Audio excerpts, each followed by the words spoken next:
Hello everybody, welcome to COM 303, how I built an online store in just one day using Amplify Framework. My name is Manoj, I'm an Associate Technical Architect at 99x. Now, when you look at this session title, you might be wondering why would you want to build a product that fast? Of course, you don't have to build a product in one day, but I think you will agree with me, it is important to deliver your product to your target market fast if you are particularly operating a startup business. Now, that is to gain the competitive advantage. Now, let me explain a little bit more on that. Now, this is the startup growth curve. Now, most of the startups has a similar growth curve, and at the beginning of the startup, there's a very slow growth. And that's where the development team, the marketing team, and the sales team all get together and work on acquiring more customers and creating more sales.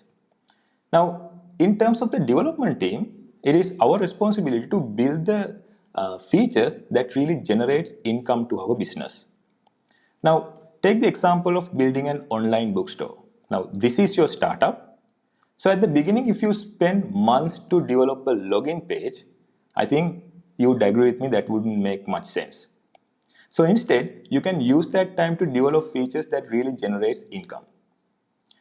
Now, you can of course come back to your login page and add any optimization later down the road. Now, in this session, I'm going to take this example of building an online store, and I will tell you how we can use Amplify Framework to rapidly develop our product and put it out to the market. Now, here's the agenda.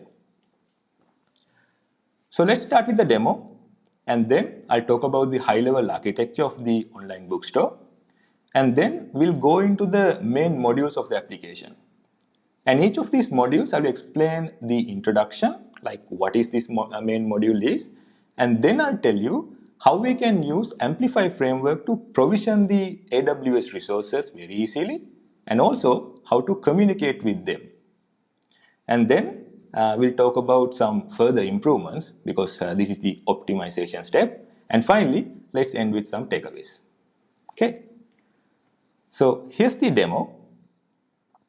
Now this is the application that I have built in just one day. So this is called Wisdomly, and it has multiple pages. You have home page, book page, cart, and checkout. And in the landing page, you can see all the books. Now, I have not logged into this application. I just went to this website, so I can view it. So all the unauthenticated users can see it. So when you look at one of the book, it has title, description, author, and the image URL, and also you can add it to the cart. And if you go to the book section, you can see all the books. I mean, authenticated users and unauthenticated users, they can see all the books. You can add them to the cart, and finally, you can check them out. So let's go to the checkout page. So this is the place we will ask the customers to log into our application. Otherwise, we want to add them any entry barrier to our application. But at this point, we'll ask them to log in because they are going to do a purchase. And we also have an admin section. We can navigate using that URL. So this is the place our admin users will log into our application. Now the admin users have special privileges. Of course, they can add books to our store, and they can type the title, description, author, and add all these attributes that is related to a book and submit it. So when you submit it, it will be appearing in the book section in real time. And let's go ahead and try to check out some order. So let me add a couple of books into the bookstore. So I am adding 2 books, and let me add another book as well. So then I will click checkout. So this point, I will ask my customer to log into my application. So he will log in. If he's not registering to my application, then I can go and register himself. Then he will be taken to the checkout page where he has to add enter the shipping address and the credit card details and all that. Now, behind the scene, we'll be using Stripe to charge the customer and create the order. Now, let me take a console and show you what happens when I click submit payment. Well, of course, we'll get the order is successful message. Now, I can actually verify whether the order is successful if I go to the payment section. Then, now this is the Stripe dashboard, by the way. So you can see the new payment is added and it is approved. Now, these are all sample examples, really. So let's have a look at our high-level architecture. Now, first and foremost, we are using serverless services in this application. Now, one of the reason is I don't want to pay for any idle time. And the other thing is it is like very cost effective. Because I'm a startup, so I'm really worrying about my cost. So the application that you have just seen is built with React. So that React front end is deployed onto a S3 bucket, which has static web hosting enabled. And then all the book images that you have seen is in another S3 bucket. And we are using AWS Amplify Framework at the center of this architecture, because we'll be using Amplify Framework to provision all these resources like the S3 bucket, Cognito user pool, the AppSync API. All these resources will be using Amplify Framework to provision. Not only that, we'll be using Amplify to communicate with those provision resources. So how does our front end communicate with our back end? So that is through the API, and we are using a GraphQL API which is powered by AWS AppSync. Now this GraphQL API has multiple data sources. First, it has a DynamoDB table, and also it has a Lambda functions as the data sources. In the DynamoDB table, we will be storing all our book related information. And apart from that, once the order has been completed, then we will be storing those order information in the DynamoDB table as well. Now, how does AppSync communicate with DynamoDB? So for that, we are using VTL template, or we call it velocity template scripts. And it's basically converting our GraphQL request from the front end and then map to the DynamoDB understandable SDKs like get item, put item, and those SDKs.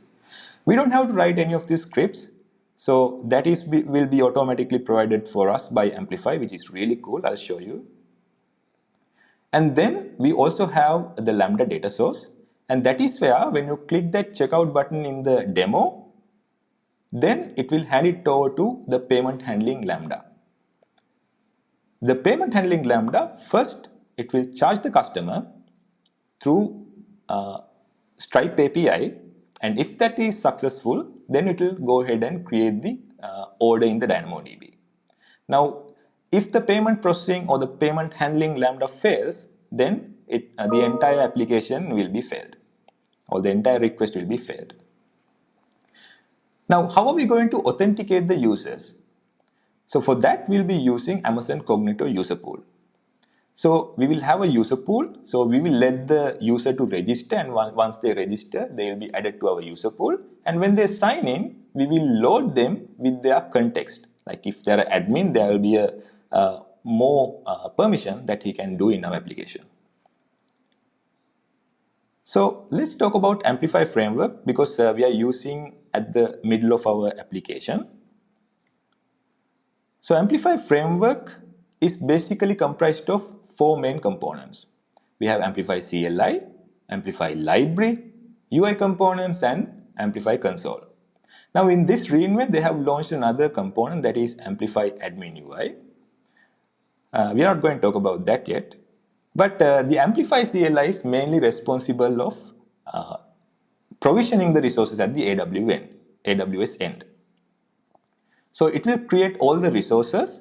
Not only that, it will create the code to communicate with those resources. So these codes, it will create in the backend as well as in the front end. For example, with Amplify CLI, we can generate code to communicate with our API as mutations and queries. We'll talk about them a little bit more when we are talking about the AppSync API module. So once we have provisioned our resources, we'll be using Amplify library, particularly JS library in our case, to communicate with them. So we have other flavors like iOS, Android, and also Flutter.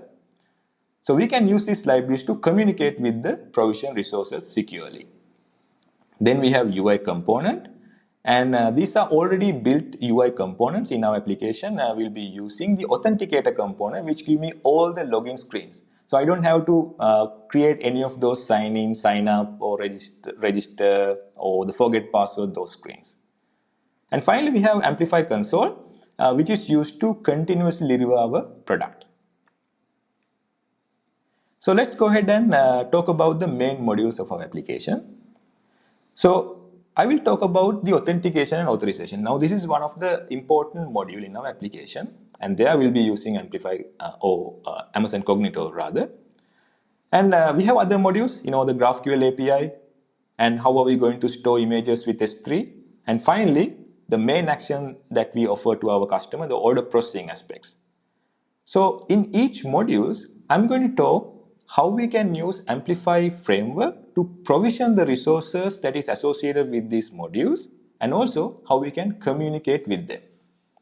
So let's start with the authentication and authorization with Amazon Cognito module. So what does really authentication means? That is, we are allowing user to sign in to the application. And as I've already mentioned, we are using Amazon Cognito user pool, and we will be using those UI component library, the authenticator component. This authenticator component gives us really nice UI interfaces for sign in, sign up. So none of this we have to create. These are given to us. Of course, we can customize on that. And we'll be using these screens when it comes to authentication. So how about the authorization aspects? So when it comes to authorization, once a user log in with their username and the password, they will be getting two types of tokens. From the user pool, they will get the JWT tokens, and from the identity pool that is associated with this user pool, they will receive the temporary AWS credentials. Now, we will be using these temporary AWS credentials to directly communicate with the AWS resources from the front end itself. Now, one example we are using the AWS credential is to upload the book images directly to S3 if you are an admin. And these JWT tokens, we will be using them to authenticate or authorize with the AppSync API. So how we have used Amplify in this case? So in order to create the Cognito user pool, we just have to execute this simple line of command, that is amplify add auth. So when you execute this command, it will ask us several questions like do you need to create the user pool groups? In this case, of course, we need to create a user group for admin because we are giving them special privileges. And also, what attributes do I need to acquire it from the user when they are signing in? So here we are using email and name.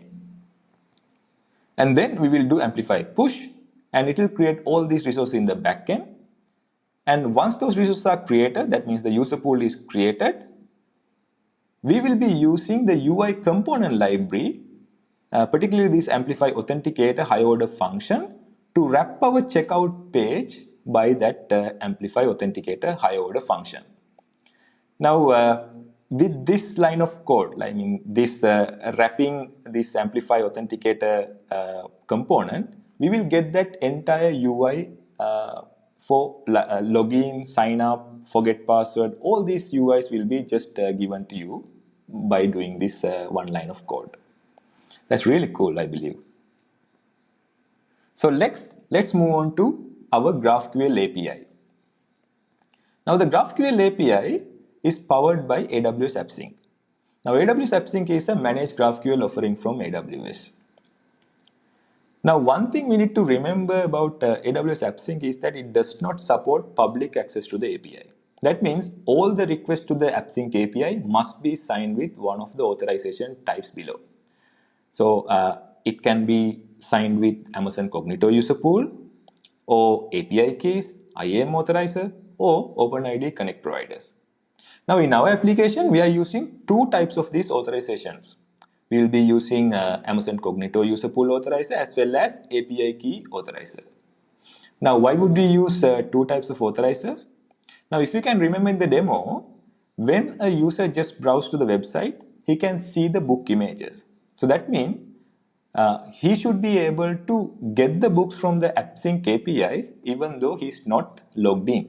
So that's where we will be using API keys for unauthenticated users to get the books from the AppSync API. But once the user has been authenticated, then they will be using Cognito User Pool Authorizer. So all the signed in users and the admin users will be authorized against this user pool authorization. Now, the first step to create our AppSync API is to define the GraphQL schema. Now, in order to create the GraphQL schema, we need to identify the entities of our application. Now, I have identified two entities. Number one is the book, because that is the main entity in our application, and then the order. So then we will identify what are the relationship between these two. Now, I can see there's a many-to-many relationship between book and the order, because one book can be part of multiple orders, and one order can have multiple books. So in general, when we are modeling many-to-many relationship, so what we do is we will do it with two one-to-many relationship with a third type. So here we are using this third type book order, and we are setting up two one-to-many relationships. Thereby, we will achieve this many-to-many relationship between book and the order. So how are we going to represent this in the GraphQL schema? Now, in this slide, I'm showing only the book type, how we are modeling it in GraphQL. So here in the book type, we are first defining our attributes. Now, as you have seen in the demo, you see there's a title associated with the book, description, image, author, whether or not this is a featured book, and the price.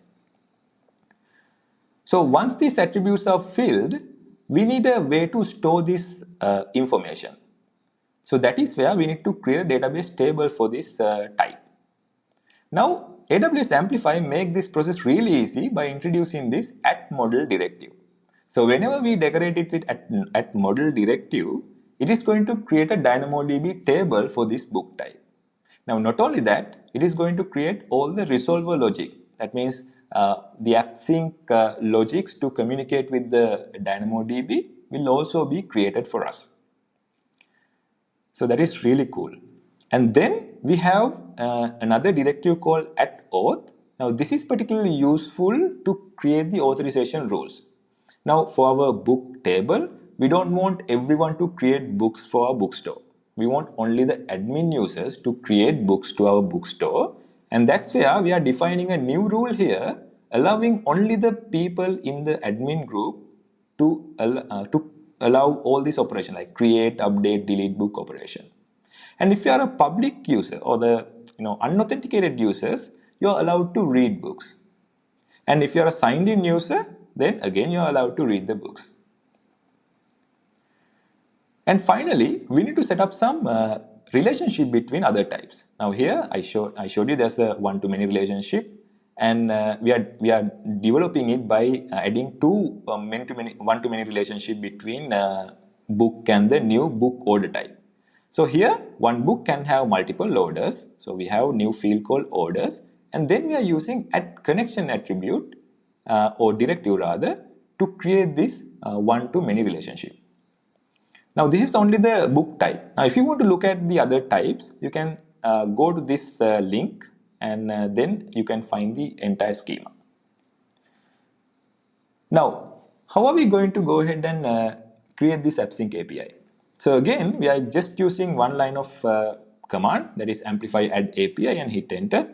Then we just have to define what is the default authorization type for our API. Now, we are using Amazon Cognito user pool. Now this is the default authorization type, but apart from that, we need to have another authorization type, which is our API key authorization. Now for public access, we can both use API key as well as IAM, but here I'm using the API key authorization. And when you do this Amplify push, it is going to do many things. First, it is going to create the AppSync API, and then it is going to create the DynamoDB tables, the data sources, and also the VTL templates that is help to communicate between AppSync and the DynamoDB. And also, it is going to generate queries and the mutation, which we can consume from our React frontend to communicate with our AppSync API. So it is giving us a lot of things so we can easily develop our web applications. Now here's how we are going to use it from our React frontend. So we have imported Amplify JS library, and there we have a API method, and also we have a GraphQL operation help function. And the GraphQL operation help function, it takes this create book mutation. Now this create book mutation, we don't really have to write it by ourselves. That is generated as part of the CLI tool. And only thing what we need to provide is this book details. Now this is nothing but the information that we are collecting from the book submission form. So by just filling this information, it is going to create a book in our database table. So how do we allow our unauthenticated users to view all the books? Now here, we have to change our auth mode to API key. And then we will execute this list book query, which will return all the books from the database, and then they will be available for our unauthenticated or the guest users to view it. Okay, so next, let's talk about storing images in Amazon S3. Now, as you have seen in the demo, the images are visible to everyone. So, we will be using AWS Amplify to create a new S3 bucket and store the images in there. Now, AWS Amplify allows us to store images in multiple access levels. It has public access level, protected access levels, and private access level. Now, in this application, we'll be using public access level because we want our guest users to view the book images. So how do we configure this S3 bucket? Just again, it's another one line of command, that is amplify add storage. And then we'll just answer the questions. So we'll say all our authenticated users and the guest users can have access to this S3 bucket. But the authenticated users can create, delete, and also update these S3 files, or in this case, the images. But our guest users can only read the books, or read the book images rather. And then we'll do amplify push. So amplify will create the S3 bucket. And then from front end, we can just use amplify library, the storage method, to create a book and put it in that S3 bucket. Now, one thing we need to configure is the level. So here we are setting the level to public. So what it does is it will create a folder inside that S3 bucket called public and put the files in there. And when we are retrieving the images, we just have to define the level to public. Thereby, the image URL that is being returned can be viewed by anyone. So you can see how straightforward these APIs are. And one other thing is that this API call needs to be signed with AWS signature. Now, as you can remember, at the beginning, when we signed in, we have received the temporary AWS credentials, and those temporary AWS credentials will be used to sign these requests. Okay, finally, let's talk about our order processing module. Now, here we'll be using something called pipeline resolver. Now, this pipeline resolver is nothing but executing Lambda functions sequentially. So, when you click that submit order button or the checkout button, then what happens is Async API will call upon the first Lambda, that is the payment handling Lambda. It will talk to the Stripe API, charge the customer, and then it will go ahead and create the order. Now, why would you use Lambda function instead of VTL template there? Because Lambda functions allows us to add flexible logics. Now, in this case, we need to communicate with the Stripe API, and we can easily do it with the Lambda function. And also, we can separate it into multiple Lambda function to adhere to this separation of concern design pattern. So how we use the Amplify here? Now, in order to provision our Lambda functions, again we'll be using Amplify add function CLI command. Then we're going to go ahead and provision our two Lambda functions. And then we'll be creating a new mutation called process order mutation. And for this process order mutation, instead of at model directive, we'll be using a new directive called at function directive. And we'll first pass the function name of the first function, that is the collect payment lambda. And after that, we'll pass the next function that we need to execute after collecting the payment, that is create order lambda function. And when you click that checkout button or submit order button, we will execute this logic. Just run this process order mutation, and thereby it will call upon these lambda functions. Now we have discussed about the four main modules, guys. I hope now you understand how easily we can use Amplify Framework to provision resources very easily, and also how we can use it to consume those provision resources. Now, what about the further improvements? Now, one of the further improvements that I would do is to replace that two lambda function in the payment handling process with the AWS step function. Now, the main reason why would I do it is to add more resiliency to our application architecture. Now, with step function, we can add error handling as well as retry logics. Now, take this example. Now, imagine for some reason the Stripe API went offline. So you get the order, and in the previous architecture, the Lambda function tried to connect to the Stripe API, it couldn't, so it will return an error. And that's not a very pleasant experience for the user, right? But with step function, we can do some retry after some timeouts. So that's a one use case there. And also we can use step function for even more useful use case, and that would be the user will be charged with the Stripe, and the subsequent Lambda function, somehow it fails when creating the order in the DynamoDB. So in the previous architecture, it will return an error, and the user will be really furious because he has been charged, but his order is not being created. With step function, we can really reset those states. That means we can refund the user by using patterns like Saga pattern.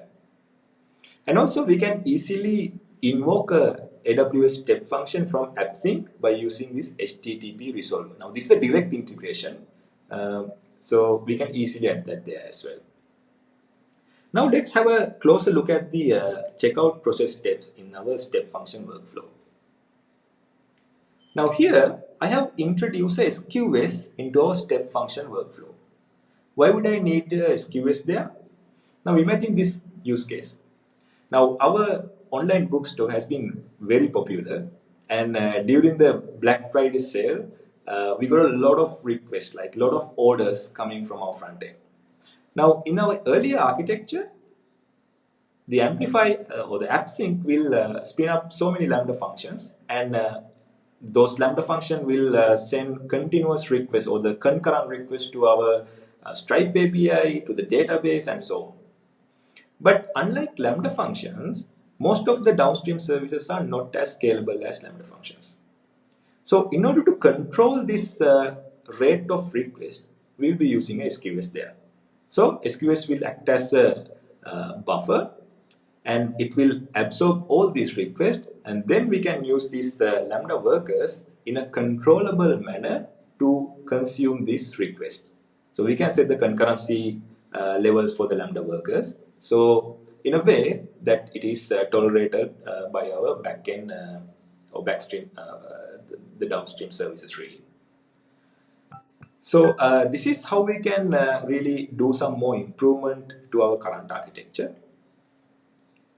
Now here are the takeaways. So we have understood how to handle authentication and authorization with Amazon Cognito, and how we can directly upload from front end to S3 using temporary AWS credential.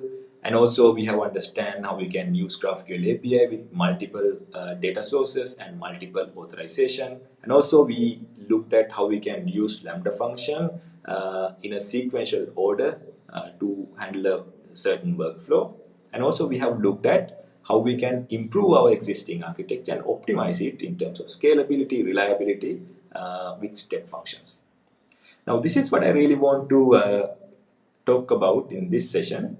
And if you need a thorough step-by-step implementation guide, you can refer to this link. And all the code is available in GitHub repository.